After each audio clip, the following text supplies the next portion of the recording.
Bien, alors la première question du colloque a été posée au sujet des autorisations, du régime des autorisations.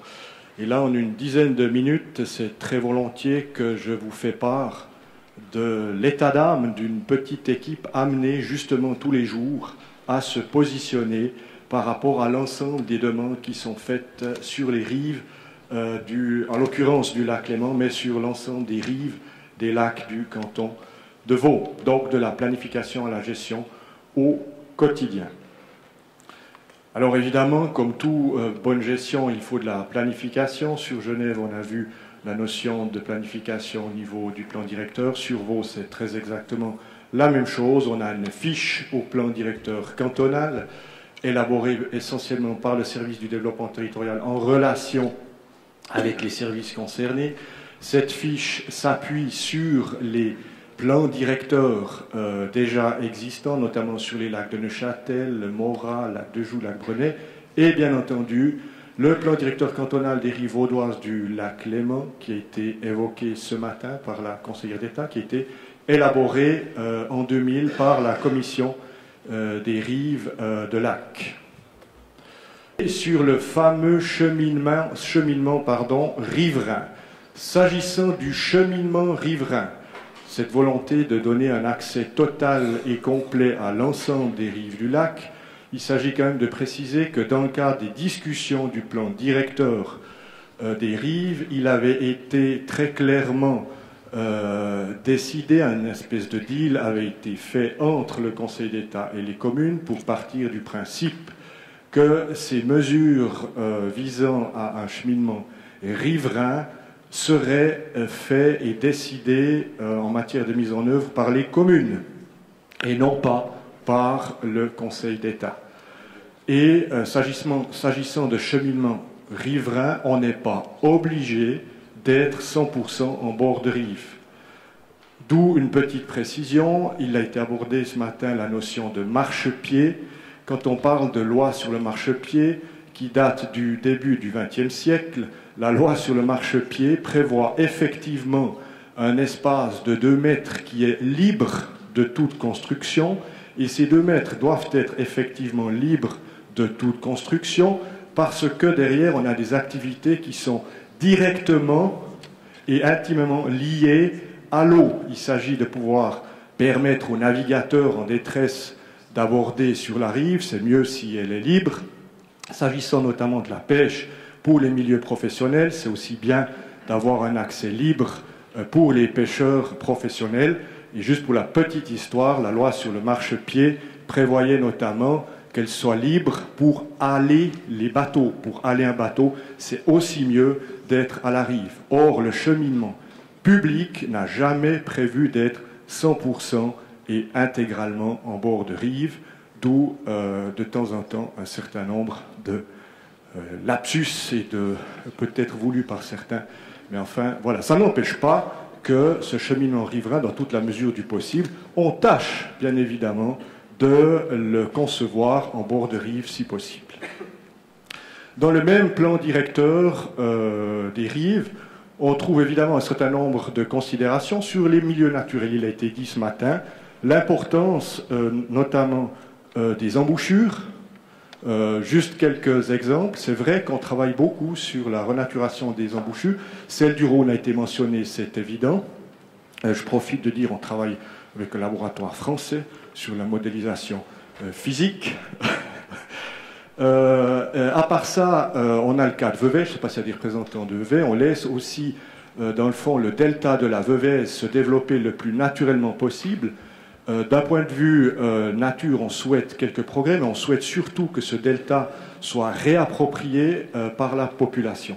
On a le cas de la baie de Clarens à Montreux aussi, on a parlé de Montreux ce matin, eh bien on souhaite aussi à Montreux développer un delta sur la baie de Clarens.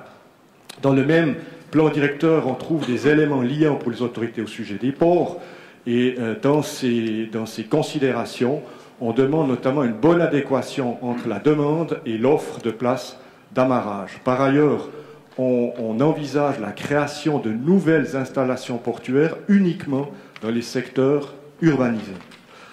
On a parlé de plage, le plan directeur prévoit aussi, dans toute la mesure du possible, de favoriser la création de nouvelles plages.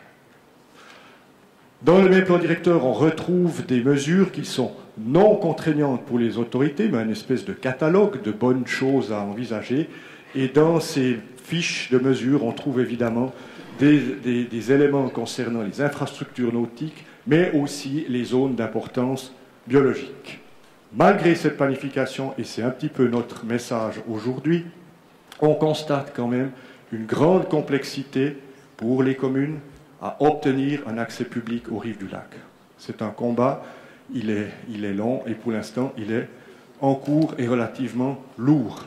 Conflit, ça a déjà été évoqué ce matin, entre les propriétaires riverains et l'utilisation du domaine public des eaux et ses abords. On a le cas des plages publiques. Sans insister plus qu'il n'en faut, quand même préciser que s'agissant de la plage de Prévrange, on en arrive à devoir, malgré un travail important de la commune pour gérer cette plage et la notion obligatoire de police au sens contrôle, eh bien, à devoir régler la mise en place de grilles avec recours et procédures sans fin devant le tribunal. Donc inutile de dire que toute cette énergie que l'on passe dans ces procédures, c'est tout du temps et de l'argent qu'on pourrait peut-être passer ailleurs. Par ailleurs, cohérence difficile à garantir. Et là, il y a un petit lapsus qui a été réalisé dans la création du slide. Cohérence difficile à garantir dans les refus des nouveaux droits demandés par les usagers du lac. J'aurais dû mettre dans les autorisations, respectivement, refus. Maintenant, il se trouve que c'est vrai qu'on est saisi par un nombre considérable de demandes d'installation sur les rives du lac. Et je crois pouvoir dire qu'avec M. Tsukinetti, qui est dans la salle, on doit refuser, en tout cas plus de 90%, l'ensemble des demandes qui nous sont faites. Mais sur quelle base, comment, la cohérence n'est pas toujours facile à garantir. Par ailleurs, on constate une dégradation des milieux naturels, ça a été discuté ce matin, c'est clair, et des difficultés, et c'est un peu paradoxal, des difficultés majeures à développer de nouvelles infrastructures nautiques. C'est aussi une constatation. Actuellement, eh bien, il n'y a pas le choix, on travaille sous le régime des autorisations un petit peu au cas par cas, puisque chaque cas est un petit peu différent, en appliquant évidemment les lois existantes et la planification.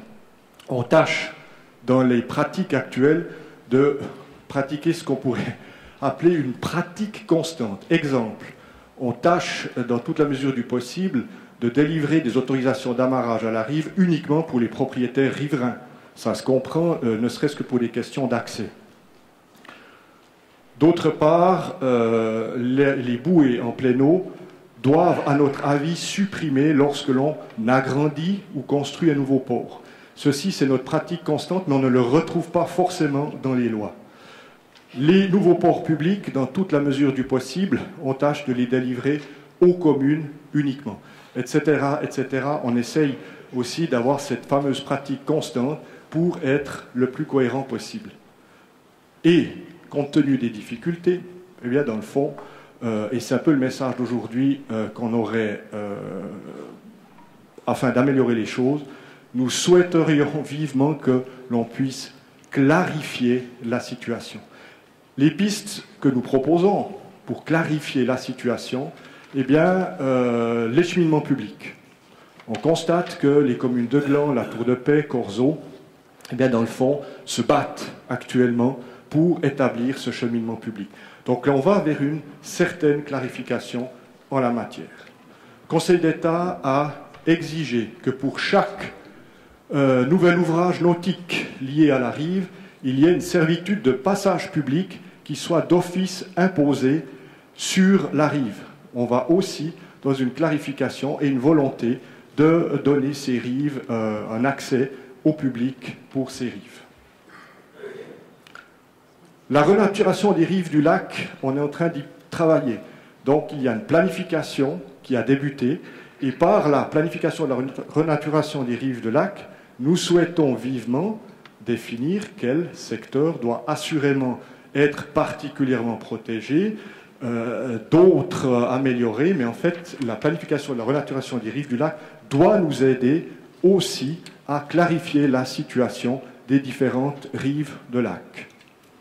Par ailleurs, la législation suisse prévoit l'espace réservé aux étendues d'eau, un espace sans construction. Donc il s'agit là aussi de clarifier la portée de cet élément, notamment la notion de densément bâti, des limites de construction dans cet espace. On y travaille aussi actuellement. Par ailleurs, et c'est une volonté, je pense qu'on va pouvoir retrouver ici dans la salle, de regrouper les installations nautiques privées dans toute la mesure du possible. Sachant que lorsqu'on est face à un agrandissement ou création de nouveaux ports, eh bien, on fait l'effort aussi de regrouper les amarrages existants.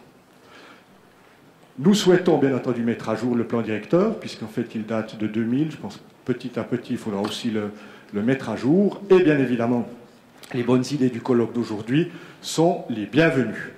Un dernier mot avant de conclure, puisque pour bien se projeter, il n'y a rien de tel, enfin de se projeter vers le futur, il n'y a rien de tel que jeter un petit regard vers l'arrière. Alors un exemple de la rive du Léman à Morges, dans les années 1940. Merci Jean-Michel Zellweger, qui est aussi dans la salle, de nous avoir fourni la photo. Vous avez dans le fond, je ne sais pas si on arrive, voilà, vous avez le château de Morges, et vous voyez la rive de la ville de Morges dans les années 1940. Eh bien, c'est clair, dans les années 1940, la rive, elle est déjà figée. Et on n'a pas une rive qui est naturelle. Par contre, la différence fondamentale en 2015, voilà, c'est la même rive, elle est aussi figée. Les différences, c'est les suivantes. Tout d'abord, comblement du lac, avec d'une part création d'un quai. On a encore regardé le plan de détail, c'est le quai Stravinsky, il fait à peu près une quinzaine de mètres de largeur. Donc grâce à ce quai, on a aussi un cheminement public qui est possible et une activité sur le bord du lac. Par ailleurs, comblement ici du parc Vertou, avec aussi un comblement sur le lac et possibilité d'avoir un parc qui a aussi été créé. Voilà une des différences importantes. Autre différence, eh bien, bien évidemment, c'est la quantité d'amarrages. Tout d'abord, des amarrages en plein eau dans la baie de l'église et création du port du Biais. Donc, on voit bien les différences, fondamentalement, c'est du comblement et une augmentation des amarrages. Sans parler, bien évidemment, de l'aspect urbanisation. Quand même, pour la petite histoire, il faut quand même savoir, ici, à Dorigny, on est dans un site qui a été hautement construit. J'ai malheureusement, Jean-Michel, j'en suis désolé, pas montré les images de Saint-Sulpice, mais croyez-moi, c'était vert, partout vert ici. Donc évidemment qu'il y a un certain nombre de pressions aussi par l'urbanisation. Je vous remercie de votre attention. C'est vrai que c'est une image de Lothar. Si on peut, et je remercie la CIPEL d'avoir organisé cette journée, si on peut un peu calmer les débats sur les rives, je pense que ça sera une bonne chose pour tout le monde. Je vous remercie.